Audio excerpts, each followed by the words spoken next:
Obadiah chapter 1. The vision of Obadiah.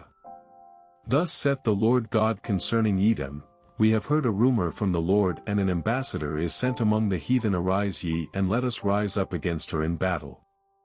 Behold, I have made thee small among the heathen, thou art greatly despised. The pride of thine heart hath deceived thee, thou that dwellest in the clefts of the rock, whose habitation is high, that saith in his heart, Who shall bring me down to the ground?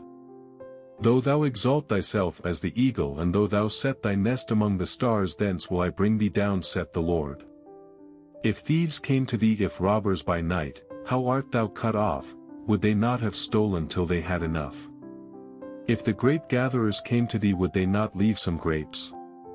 How are the things of Esau searched out?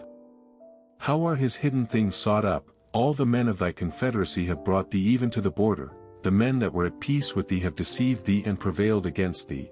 They that eat thy bread have laid a wound under thee. There is none understanding in him.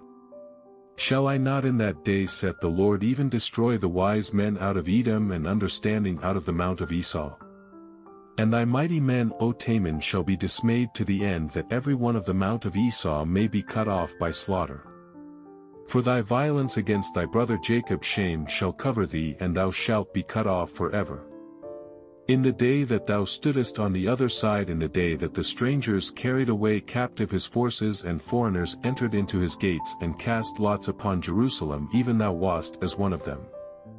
But thou shouldest not have looked on the day of thy brother in the day that he became a stranger, neither shouldest thou have rejoiced over the children of Judah in the day of their destruction, neither shouldest thou have spoken proudly in the day of distress.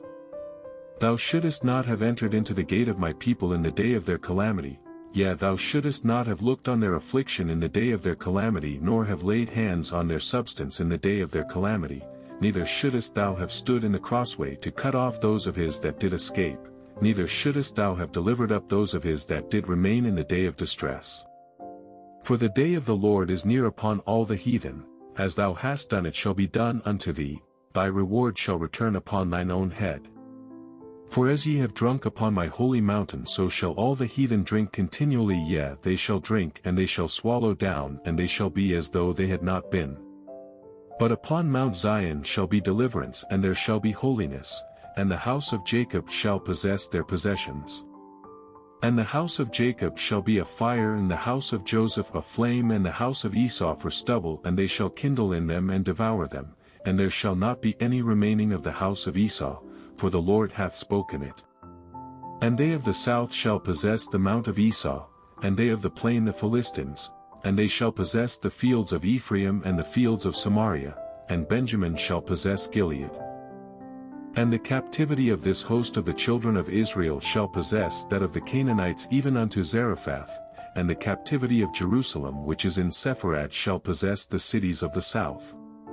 And saviors shall come up on Mount Zion to judge the mount of Esau, and the kingdom shall be the Lord's.